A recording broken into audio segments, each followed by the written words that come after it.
Man, I love the Dylan Gabriel comments. Not just because they're negative to Josh Heupel, but I just like to hear what a player experience, whether it's good or bad, and it forces us to look at it from all different angles, not just one side, one narrative. Just because Josh Heupel's our coach, I think it's easy to sit here and go, "No, I don't believe it. No, he's just a bad quarterback. No, he's just stupid." No, man, let's explore it. Let's talk about it.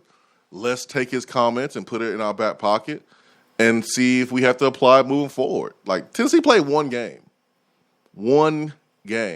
So it's really hard to know, like, all right, is Dylan Gabriel spot on or is he off? Or was Dylan Gabriel right, but Josh Heupel and company just adapted and made changes and got better from their time in Central Florida. Like, coaches evolve too. So I am looking forward to seeing, like, all right, how is this Tennessee offense going to fare here? Heupel's offense going to fare here in Tennessee inside the SEC. But I just want to throw that out there, us file it, and let's see if we got to bring it up again. Yeah. I mean, there are things said and in Dylan Gabriel's quotes that are very concerning, quite frankly. At least they are to me.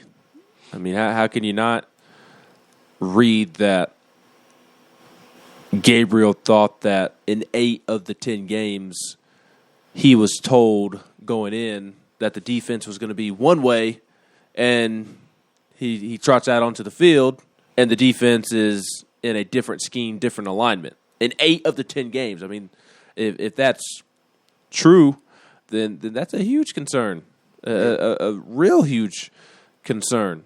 And I think it's a little weird that Dylan Gabriel is singing as much as he is, and I also think it's weird that he don't like him. He don't like Heupel. Yeah, it's pretty obvious. He don't like him, and that's why I'm taking this with a grain of salt, because he has put out multiple tweets and Instagram posts about Josh Heupel since Heupel left. Yeah, the problem is, like, with my thinking, and I told you this during the break, is that, like, I get taking it with a grain of salt, and this could be to spite Heupel.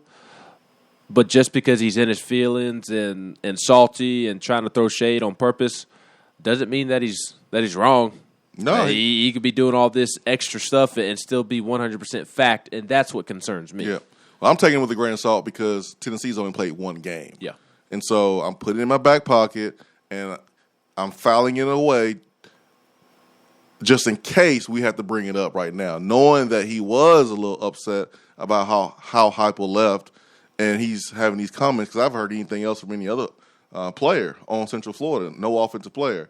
It's coming from him. And he has been vocal multiple times in his displeasure of how Heupel left. So off of just one game, I'm not jumping to conclusions right now. I don't have a take right now. But if we play this game against Pittsburgh and all the things that Dylan Gabriel said we can point to in the game, now I'm like, okay, all right. Dylan was on something. And then we go to the Florida game and the same thing. And then we go SEC play and there's a theme. Now I'm like, all right, then pull out these comments again. Everything that Dylan Gabriel said was right. Or if we don't see those things, we'll say either Dylan Gabriel was wrong or Josh Heupel adjusted. Yeah. He changed it up from his days in Central Florida, now at Tennessee, because he's in the SEC. So there's many outcomes here, depending on how Tennessee plays this Saturday and how Tennessee plays moving forward. Here's another thing to make note of. For sure. With that article as a whole. Okay. Put Dylan Gabriel and Josh Heupel to the side. Okay. Gus is trying to repair his image at UCF. Oh, Gus ain't slick. He hiding the weeds. And look what author wrote it. Yeah. And look, Brandon Marcello does tremendous work. But he covered Auburn. I follow him on Twitter. I think he is excellent. But he covered Auburn and was very close to Gus. Like, Gus, I guarantee you, handpicked Marcello to write this article. So Gus trying to repair his image, and the beat guy that covered him at Auburn writes the story. Like, that's no coincidence. Yeah. And that's why we covering all the bases and all the angles of this article. We're not going to allow one side to be told, one narrative to be viewed. We're looking at all sides. We're going to play devil's advocate. We're going to look at the other side, because this is what happens when articles like this are written. This is obviously what you just mentioned. This is an article to uplift Gus Malzahn. And sometimes when you have to uplift someone, you have to crap on someone else.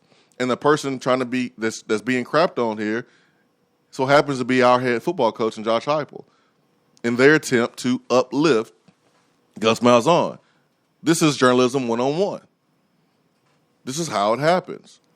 But the story doesn't have to be true if Josh Heupel comes out with this offense this Saturday and is multiple, is unpredictable, and quite frankly is successful. I don't care if you are predictable. If you're successful, it don't matter what the article says. Correct. Who cares how simple your offense is if it works? My concern is, like I said earlier, is in 2, 3, 4 years, or maybe even this season, if defenses start to figure you out, will you evolve? Yep. Gus did not. Look where he is now.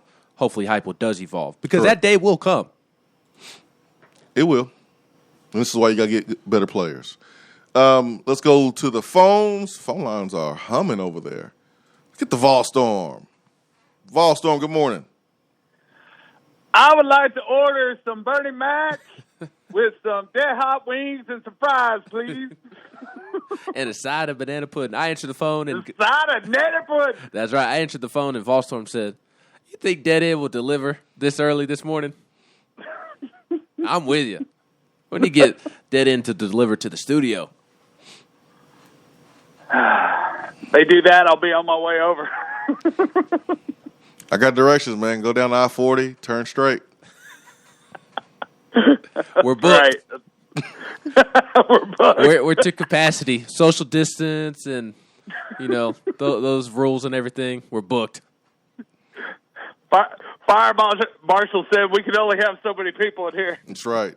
Only 2 people between the hours of 7 and 10.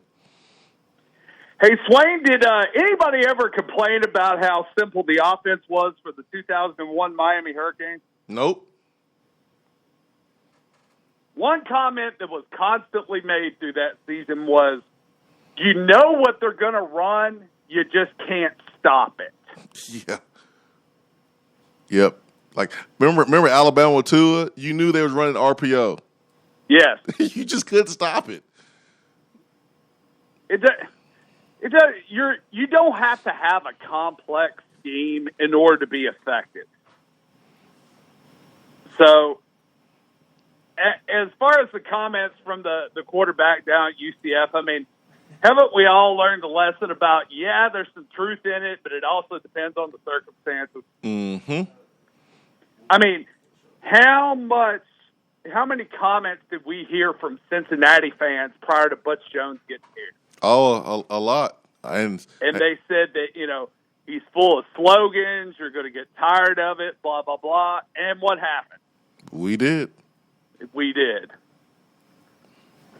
We did. Now, I can't say that everything that was said about Pruitt was 100% true, but evidently his some of the things that happened to him in Georgia kind of did.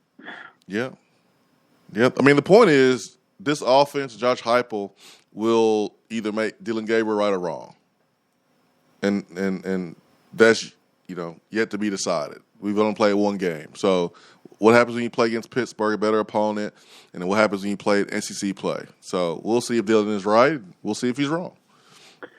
Right, because as much as he's, made his comments about Heupel, and we don't know what the situation was. We don't know the circumstance. One thing I do know is that Gus Malzahn couldn't develop a quarterback for nothing. Mm-hmm. So we'll see how, he may have the talent there for his system in year 1, but let's see what happens in year 2 and year 3. That's right. That's right. So, good stuff. Boys, before I go, you think Pitt's coach ought to make a phone call to LSU baseball's former coach about making comments in the press about Tennessee fans. See you, boys! He gonna learn today. He gonna learn today. Even though it wasn't that bad. It wasn't bad as Paul Maneri's, but still, if you are Tennessee, you take it and you twist it to your advantage and use his motivation. That's the way you're supposed to do it. That's the Nick Saban way. All right, let's go back to the phones and let's get to TC. What's up? What's up? What's up, TC in Athens, my man? It's good to see you, man. It's so good to see you guys this weekend. See Vol Storm, Vol Nation, and all the other fans that came out to Dead End. And good, man. I've forgotten how good them daggum burn-ins were at Dead End. Oh, yeah. Woo! Oh, yeah. Good stuff, man. It was looking forward to being back this weekend. Hey, man, that article that came out, I mean, to me, it seemed like a pretty fair assessment from that guy. You know? I mean, I didn't see anything that was really out of line as far as what you guys have said so far on air that was said in the article. Yeah, I mean, listen, he was a quarterback for him. He has every right to say that, and it could be true, and Josh Heupel could be different here in Tennessee. I mean, coaches, absolutely. He can adapt. About being at the right place at the right time, the right fit, and all that good stuff, you know. And so time will tell on that. One thing, you were talking about a couple of things that concern you, and it's always concerned me with these fast-paced offenses. I heard Jerry Colquitt say one time, he said, I just don't get these coaches that are in a hurry to run another bad play. And, yeah, I mean, and I thought that was an interesting comment. And that does scare me, man, because defenses can absolutely be on the field for an entire quarter like ours was. Yeah. And get worn down.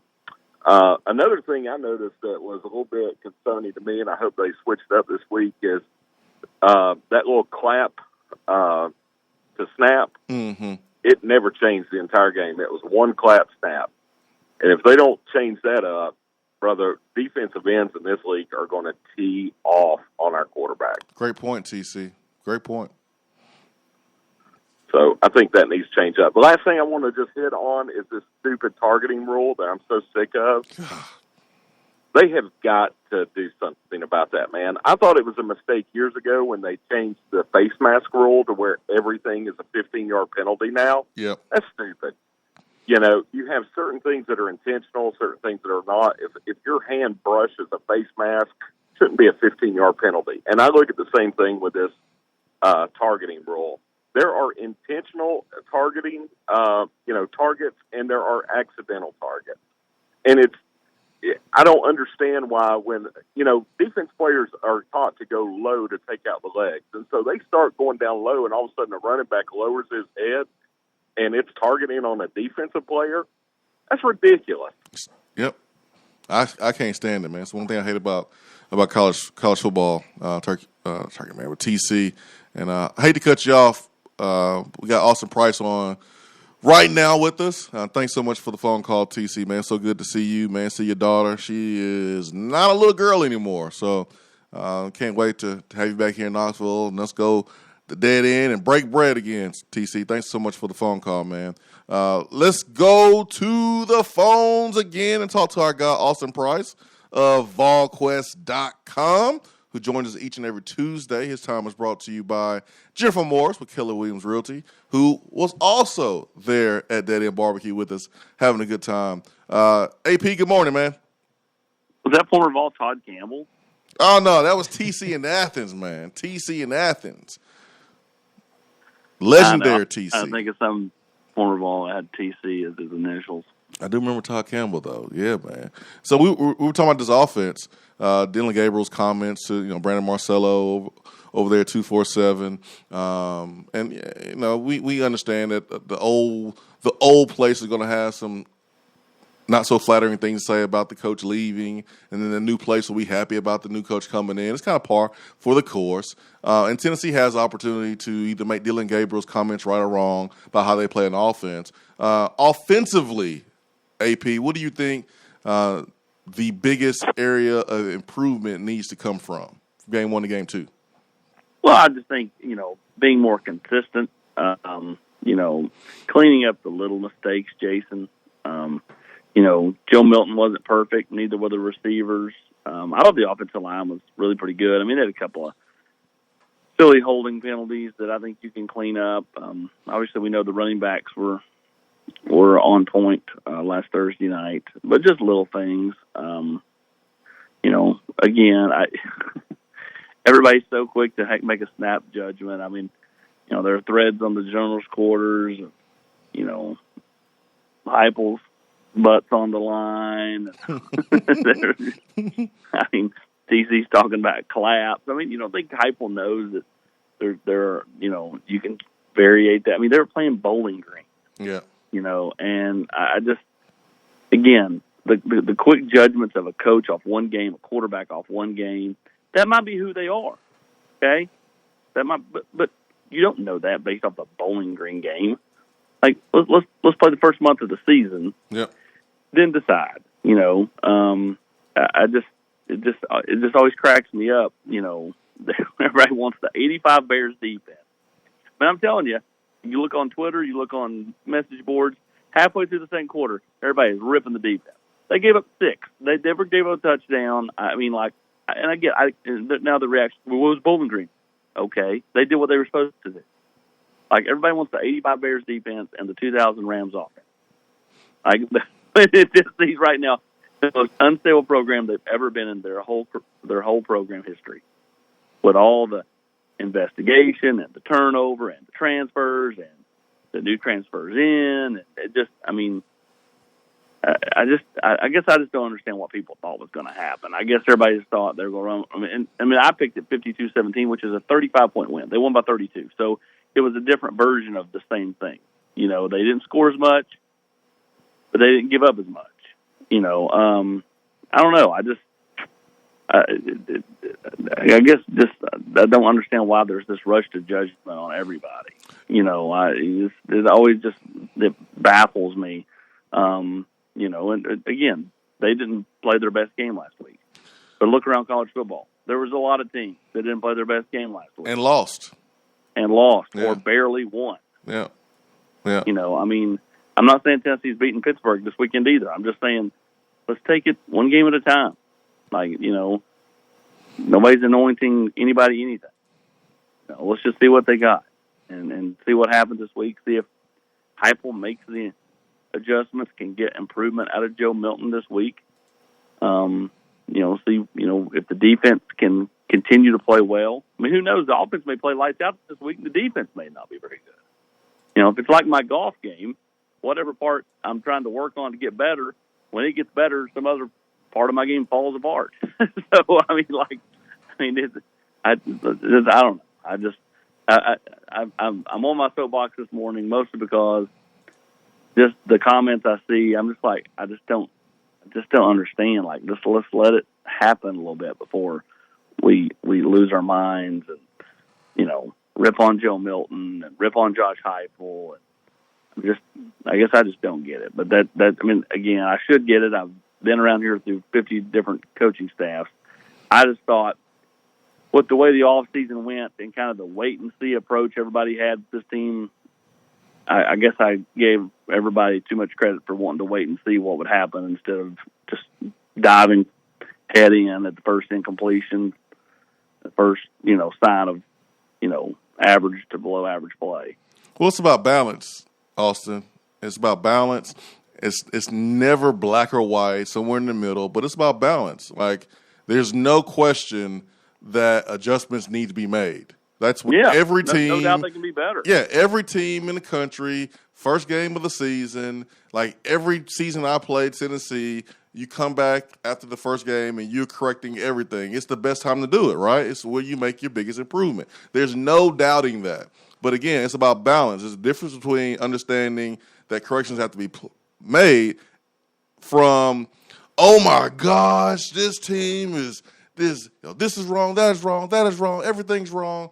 And then, but you have to sit back and realize, like, oh yeah, we won by 32, and the game was never in doubt. So it's about balance. Like, yes, no one's saying that you don't, have any critiques to make, but at the same time, the critiques don't have to be overboard to where you actually forget that Tennessee won by 32 points. It's about balance. On to, and Ben texted me the article to read, and when he asked me about it, I was going to be able to talk. I mean, like, I read the Dylan Gabriel stuff. I guess I just don't get it like you guys do. I mean, it is natural. I mean, listen, if I had $1 for every time a coach came in here, felt like the cupboard was bare, and the last coach that was here before is sitting there going, "Man, I left so much talent there." You know what I mean? Like, it's the same thing. I mean, like, you know, everybody's quick to rip on the old coach, you know, and praise the new one, even current players. Yep. You know, so I mean, like that happens. I mean, listen, you're gonna be partial to the guy you're sitting in the room with. That's right. Not the guy that left you. That's right. You know, and I mean, like, I don't know. I just, again, that's another thing. I mean, it's as tale as old as time. Like I said, every coach that walks in the door was left with nothing, and every coach that was, you know, that was fired or let go or moved on, left the cupboard and left them a limitless supply of talent. I mean, I just, I don't know. It is what it is. It's just like, you know, somebody asked Caleb Tremblay the difference between USC and Tennessee yesterday. Well, I mean, he's at Tennessee now. What's he going to say? He's going to say, he tried to preface it and say, well, not to, not, he basically was not to throw shade at USC. USC sucks. You know, I mean, like, you know what I'm saying? I mean, of course he's going to praise the place he's at now. Exactly. You know? And I think he means part of it, but I mean, like, you know, he enjoyed his time at USC too. It's not like it was, you know, a terrible place to be. So, I mean, you know, I guess what I expect from Dylan Gabriel. If you ask, you know, any quarterback across America, if you ask Mackenzie Milton about UCF, he'd probably, you know. Tell us how you feel, Austin. Austin, we got you. I think he dropped off. AP, you still there? Yeah, you there? Now we hear you. You dropped off there for a second. Well, we were so curious about this Dylan Gabriel stuff just because you kind of had some things come out early in the Butch Jones tenure and early in the Jeremy Pruitt tenure, and you look back on it and you say, maybe they were onto something. So I guess that's kind of why we were very interested in it, especially when he's talking about just the game plans. You go into a game expecting to see one defense, and then in 8 out of the 10 games last year, it was a different type of defensive scheme that showed up. And just essentially he did not like how complex Heupel's offense appears to be, that it was you're running this play no matter what, and he preferred the get up to the line of scrimmage under Gus, and you're not pigeonholed into running that particular play against that particular formation. So, I mean, big picture with Heupel's offense, I mean, do you think it's an offense that will adapt if need be, or do you think it's one that may try to cram a square peg into a round hole? I mean, I do think that you'll see adaptations to what Coach Heupel and the offensive staff wants to do. You got to remember, you have some different offensive philosophies on the staff, whether it be Alex Golish and where all he's been, or Jerry Mack, who's called his own plays. Now, it's at smaller levels of football, but hey, football's football. I mean, Gus Malzahn was a high school coach before he was the SEC offense coordinator and all SEC head coach. So, I think you'll see different variations. But, I mean, at the end of the day, it's with Josh Heupel's offense. There's something to be said about being simple. I mean, I can tell you right now, there were members of the staff last year offensively that talked about the playbook being too big, too complicated, and that, the kids couldn't handle the big playbook because you had so many variations off of just one play and that, kids would get confused. So, I don't know how many times I heard that a year ago. And well, when we get to the off season, we're going to have to dummy this down. The kids can't handle it. Well, they never got to the off season because they were all out of here. But, the point is, sometimes, you want to keep it simple, and I'm not saying that's every play, but, I think sometimes coaches outthink themselves thinking they have to have this massive playbook, and they don't. You don't. Do you think the Ole Miss playbook is complicated? Because I don't. Nope. That's when Jeremy Pruitt hired Jeff Lebby, one of Jeremy Pruitt's biggest concerns is there just wasn't that much variation to it. It was pretty simple. Guess what, guys? Everybody's just loving Ole Miss's offense today. Yep. I looked on Twitter and everything else, and it's a simple offense. It's not a complicated offense. They use mismatches. They use consternation amongst the defense. Yep. So, hey, every quarterback is going to like it, the way that they feel like helps them, or every player for that matter. It's not just a quarterback thing. Just like, the defensive line, and right now they're loving Rodney Garner. Is he hard on them? Absolutely. But are they learning a ton and, feel like that Rodney Garner's got their back? 100%. So, I just think it boils down to Coach Heupel's offense can be simple, but simple's not always a bad thing. Yeah, for sure. Maybe Heupel just needs to adopt the thought process of the Presbyterian coach and just never punt on fourth down and kick a bunch of onside kicks and go with that route. Then he'll have to throw 10 touchdowns. Basically, play the game like the rest of us played NCAA football for years growing up. Yes. Play safe. Yeah, You just go for two. You go for it on fourth down. You don't punt. Like the onside kick. I mean, that's how we all grew up playing PlayStation. Yeah, that works. That works for me. Austin Price, VolQuest.com here. I want to ask you a two-part question here. One about the status of Cooper Mays, and the second, the status of Byron Young. Well, Byron's got no new update. Coach Heupel said yesterday they're preparing as if they were going to have him, but they've not heard an official word from the NCAA. Cooper Mays is healthier now than he was a couple of days ago. The chances of him playing have went up. I still call him questionable at this point, but again, he has seen some improvement in that ankle over the last couple of days, which at least gives some hope going into Saturday's game. Austin, on Sunday night when you had Pat Narduzzi on The Nation, why did you not warn him not to say anything about Neyland Stadium and the potential impact it could have on the game Saturday? Love it. Hey man, you got to make your own bed. Coach Narduzzi, while he's kind of a no nonsense guy, he still comes across as someone who doesn't give a whole lot away. So I'm shocked he made those comments, to be honest with you. But hey, it's the opportunity to be used. To Tennessee's advantage. I'm sure the fans will. He didn't poop on Tennessee. No.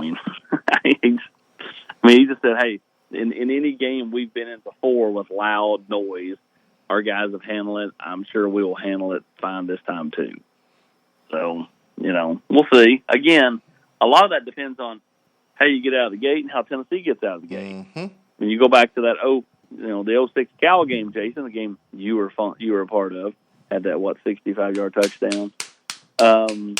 Smacking them cheeks. Meacham had a great game. Oh, he had a great game. So, you go back to that game, though, and, what happened? It all kind of got steamrolling. You go back to 38 unanswered against Florida in 2016, it all kind of got steamrolling, and so once that crowd and the emotion and all that kind of takes over, it really can, play into Tennessee's hands. So, I think the crowd can be a huge part of the game Saturday at noon, especially if they get there and, aren't still stumbling out of bed. So those noon games are hard to get to. And the one next week will be even harder to get to when you're playing Tennessee Tech. But, this week specifically against Pitt, I think, the fans understand how big this game is and what it means to the rest of the season. For sure. Austin Price, VolQuest.com here on the Swain event fueled by Dead End Barbecue. Got Tennessee Prime tonight at Gus's world-famous fried chicken. Last week we had Kate Mays and Joe Milton. This week, Austin, who will the people see and hear from? It'll be Cade Mays and Tyler Barron. Cade Mays and Tyler Barron. So Joe preferred to focus on Pitt. Hopefully we'll have him back out next week for Tennessee Tech. And I told him we understood. And, again, admittedly, he said there at Clancy's, getting ready to do Outkick 360 on Friday. And just, he talked about where he needed to be better and what mistakes he made in the football game. He's not blind to it. And so, he preferred to take extra time tonight and focus on that. And, hopefully he'll be back out for Tennessee Tech next week. Austin, just what is your feeling for Saturday's game and kind of how you think it goes? I know there's still a lot of question marks with this football team. Well, the most experience at the quarterback position lies with Pittsburgh. As Coach Heupel referenced yesterday, it feels like he's been around since the Reagan administration. He's been around a while, and Kenny Pickett, and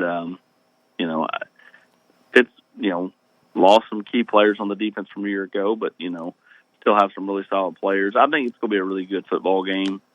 Like I said, I think the crowd can play a huge role, even with Pickett's experience. I think a chance, to make it loud in there and get some momentum early. And, again, a lot of it, much like a year ago or the last few years, when it's determined by quarterback play, I think Saturday will be determined by quarterback play. How does Joe Milton play? And if he plays well, what's Tennessee look like? And if you don't play well, then how quick does Josh Heupel, potentially give someone else a look? Austin, last week did not have any visitors on campus for Tennessee's Thursday night game. Any word of the recruits that will be in attendance this weekend for the noon kickoff against Pittsburgh? Well, I think they're set to only have one official visitor at this point, that being Ephesians Pricestock, the corner who plays for your boy, Casey Clausen, out there in California. Supposed to have C.J. Madden and Joshua Josephs here, but I think those either have been pushed back or canceled. And, I think Tennessee's set to have some unofficial visitors in town, a couple of commits. Brody Foley, I think, may be here. Taven Jackson's announced he will be here.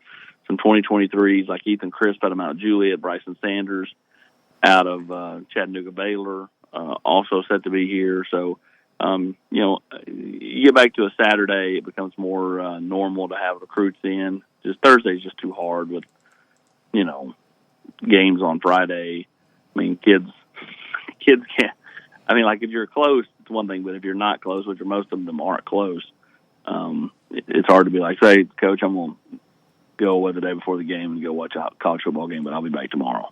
That just doesn't fly too well with the old high school coach. I don't know if I like Casey Clausen's high school logo.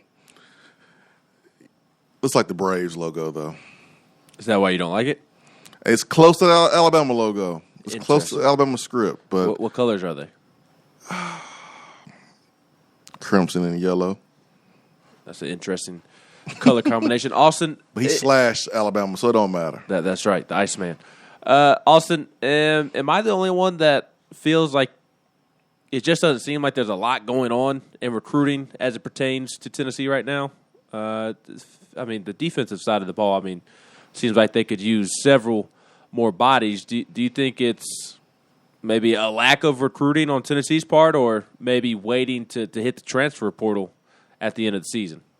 Yep, you're the only one that feels that way, Ben. The only one. We knew being was weird. I'm just playing. You have to understand, half of their class is done because they're done pretty much on offense outside of maybe one receiver spot. Mm-hmm. So then it's just all the defensive names. And the defensive side of the ball has been a little more calculated in how they approach things. And I think a lot of it will be determined on how these defensive transfers do. I mean, if you look up and Caleb Tremblay, DJ Terry, Jawan Mitchell, even a guy like Patsy Muhan had 4 tackles last week, 3 of which were on specialty. If you look up and they've had a nice season, doesn't it behoove you to maybe look in the portal a little bit more instead of taking, the high school kids? I mean, if you're trying to flip it quicker, going with someone who's been in a college weight program, has been through a college practice, I think that you could potentially see that, and I think that's why the defensive staff has, been more methodical, to put it in easy terms, with how they kind of approach recruiting. I mean, you brought up James Pierce last night in the VolQuest chat. He's someone that the staff really likes. They still got to get him here, though. And he's out of Charlotte, North Carolina. Coach Eckler went and saw him last Friday, but they still got to get him here for a visit, and so we'll be interested to kind of see how the rest of the fall works with the defensive guys. I mean, they need corners, they need defensive linemen, they need Leos. So everything. Pretty much. Pretty much. Man, Austin, we've held you almost 30 minutes, man. We thank you so much for your time. I think we covered everything that we could possibly cover in a 30-minute time frame, recruiting and some of the team things going on, injury update, eligibility update with Byron Young, and injury update with Cooper. So I don't think we left anything out, guys.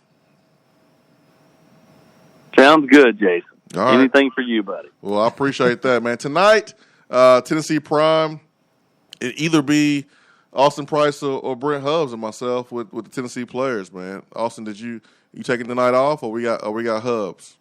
It will be Hubbs. The Brent GOAT. Hubbs and Jason Swain. The GOAT. I'll be with the GOAT. Hubbs, you are too, Austin, but Hubbs is the GOAT. So Hubbs is the GOAT of goats. that's right. That's all right. AP, man, thanks so much for your time. Really appreciate it.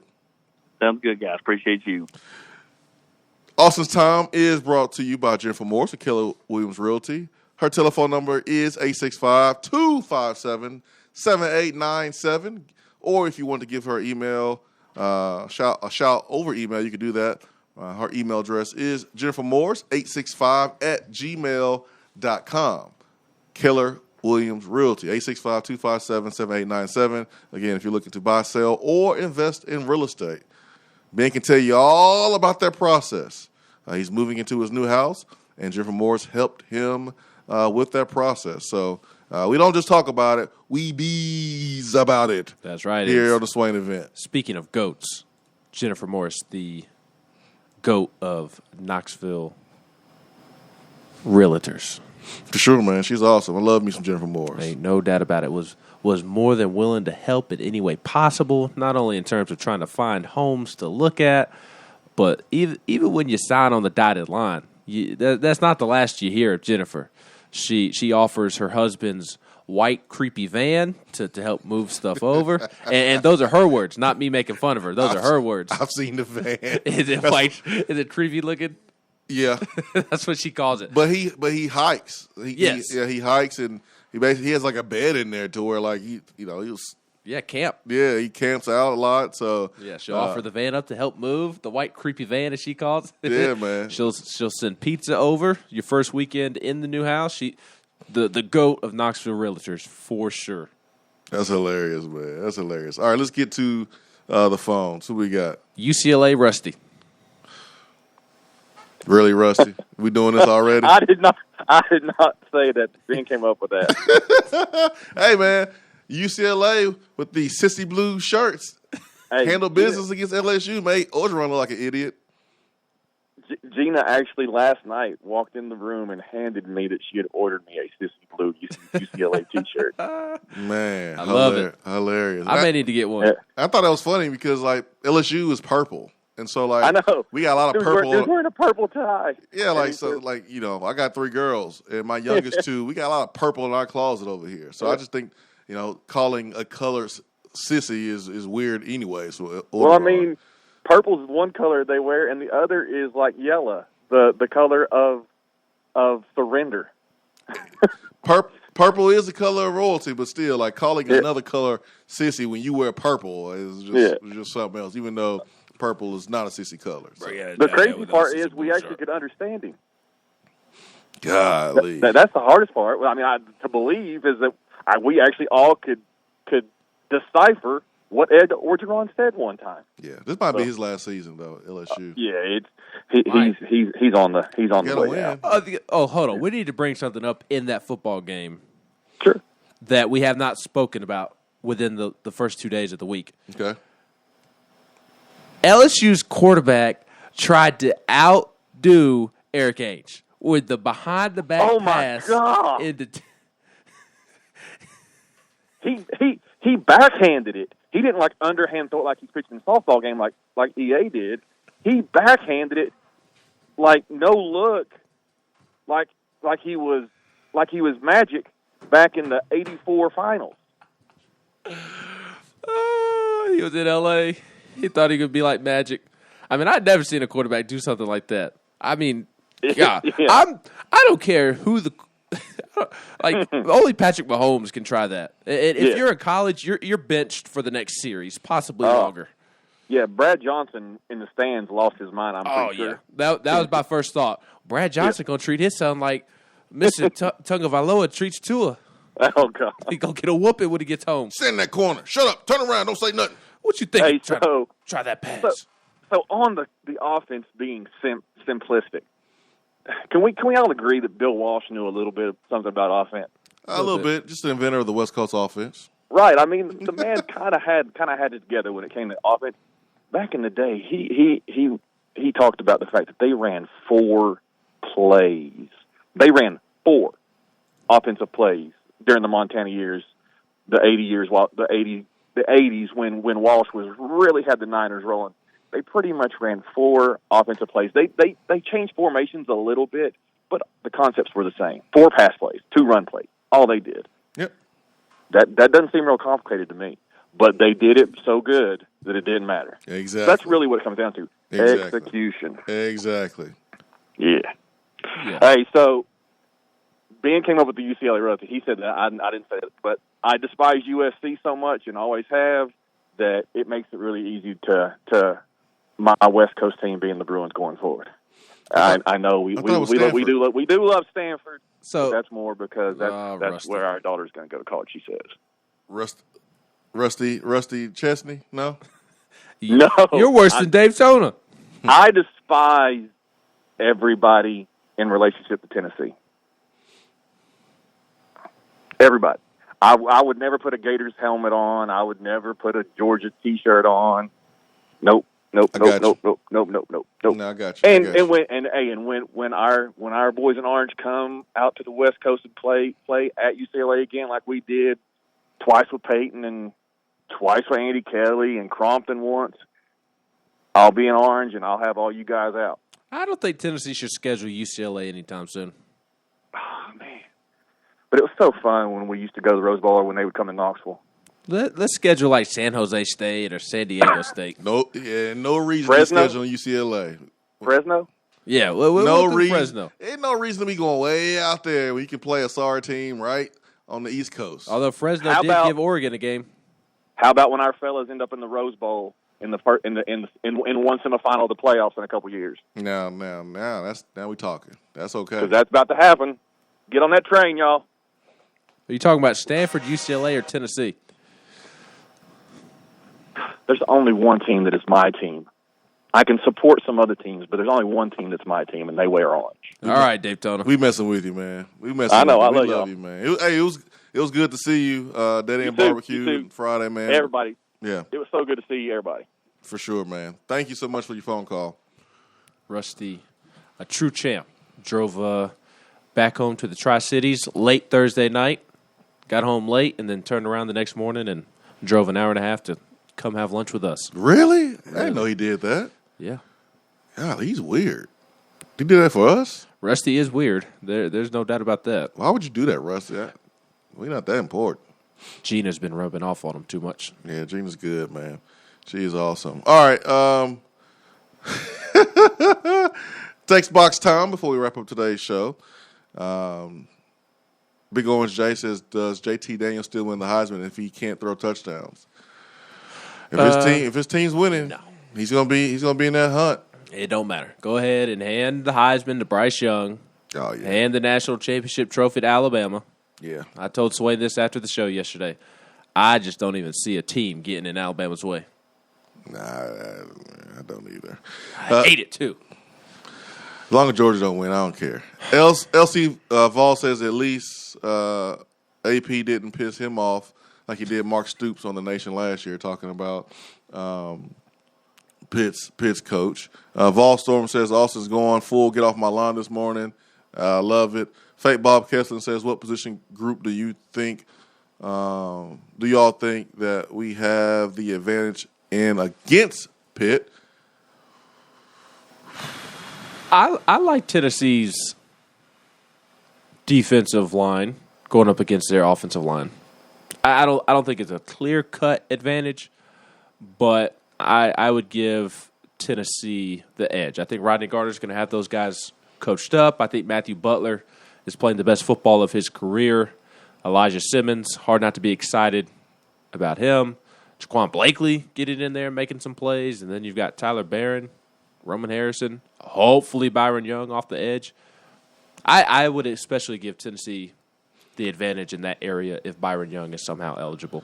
I'm going with DBs versus Pittsburgh wide receivers. I mean, I'm watching them on film. I didn't feel like threatened or was scared. That doesn't mean that Pittsburgh won't make plays on the outside, but I like the play of Theo Jackson. I like the play of Trayvon Flowers and our secondary that's experienced. So I'm going to go secondary versus their receivers. Now they have a good quarterback now, so he scares me more than anything. He does. He is. He reminds me of. You said Zach Wilson yesterday. No. Don't even try it, Ben. You think you slick, man. I compared the game to BYU, but not him as a player. He reminds me, what's the Peyton kid that was at Indiana who played the bowl game? Peyton Ramsey. I think he's better than Peyton Ramsey. But he reminds me of him because he can, he's savvy, experienced. He's the son of a coach. He can run a little bit. He can make some plays with his arm. He was the guy that made everything go for Indiana. That's who Kenny Pickett reminds me of. Whether who's better or not, they just remind me of each other because of their influence on their offense. I think Theo Jackson is going to have a big game. I would imagine he is lined up on Lance Cruel, their tight end who transferred from Florida, who looked really good against UMass. He's going to be a focal point of the offense. Big boy. He is a big boy, and I would imagine that they stick Theo on him. Maybe not, but I would be curious to see how Theo would do in that matchup. Obviously, there's a size advantage, but there's athleticism and quickness advantage with Theo. Well, I mean, do you stay in what you're in with a dime? And I don't trust any of the or linebackers. do you go with the linebacker to get a little bit more girth in there? We'll see. All right, let me go back to the text box, Ben. Evil. The text box says, great time at Dead End. Great people you have supporting y'all. Felt a part of it despite being a newbie. Go Vol. Yeah, got a chance to meet Evil and his wife and his son. Mm-hmm. You're not evil, man. You're very not nice. evil at all. You're very, very nice. So he made the trip over from Dalton, Georgia. Next time, Evil, bring boy a carpet or something, man. Bring some carpet. Dalton known for carpet? Are they? You must not be paying attention when you drive to Atlanta. Swain, you are getting way too old. Why? You're talking about carpet. You are a homeowner. And I have hardwood floors. You're not gonna put some carpet down, a rug or something? That's my wife's job. I take her to the store. She picks it out. I put it in the car. I take it out the car. She puts it down. Mm-hmm. Von Birmingham says it's like Chip Kelly looked at his offense now versus when he was at Oregon or the NFL. He has evolved. He learned what did and didn't work. Great point by Vol and Birmingham. Great point. Vol 804 says Coach Hype can always adapt. 100%. 100%. What you did before doesn't define who you are going to be moving forward. You can always change. You can always adapt. So good point there from Vol 804. NC Vol says, where can you find Gabriel's comments? They're on 247 Sports. Austin was a little spicy this morning. Nila Mafia in his feelings. Nila Mafia tried to call in this morning and got caught up with work. So it'd be good to hear from Nila Mafia, man. Mafia, you're supposed to call us back, my guy. You owe me a box of popcorn, Nila Mafia. I was laughing. He left a comment on the text box over the weekend. Said that popcorn was good as hell too. It was, man. It was. It was really good. T-Money, I did see UCLA's CC Blue shirts, their T-shirts throwing shade at LSU. Edo is in trouble, man. He's in trouble. If he doesn't win 9 games, it's a wrap. It is a wrap for him. Here's my question. Are Texas, Oklahoma being asked to give up the Red River rivalry? I bet they are not. I know we haven't won in forever, and I know we won't win for a while, but that game means more to me than any other game of the season. I don't want it taken away. Talking about the Alabama game? I'm assuming he's talking about the Alabama game. Didn't really specify here. That I'm with him. I agree. Such a nuanced conversation because I think you would agree that game on the schedule means more to us than any other game. Not that Florida or Georgia isn't very important, but I don't know, just having to go to high school in Huntsville and going to community college there, and a lot of my friends being Alabama fans and constantly picking on me and messing with me and being a point of conversation, I would hate to see that game go away. I'm pulling the Bush Jones. F them. In which regard? F them all. Isn't that what he said? That's what we did on the sideline to the Tennessee fans. F them all. Yes. Brandon Lucky says Jason Brown from Last Chance U was big time mad about the targeting last night. Check out his Twitter. Yeah, I saw his Twitter. I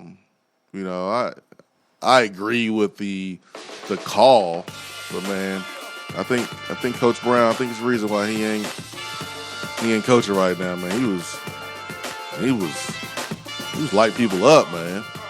Golly. He was lighting folks up on Twitter. Name calling. What's new? I know, right? Alex says 32-point FBS win. I'm good. Bring on Pitt.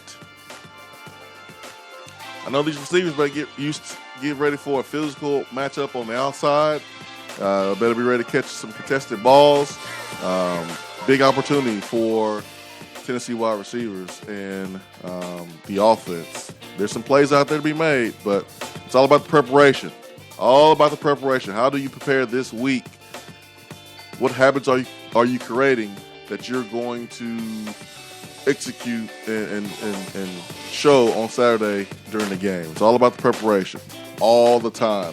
For Ben McKee, I'm Jason Swain. Time flies when you're having fun, man. It's already 10 a.m. We hope you have a great rest of your Tuesday. Tonight, Tennessee Prime, Tyler Barron,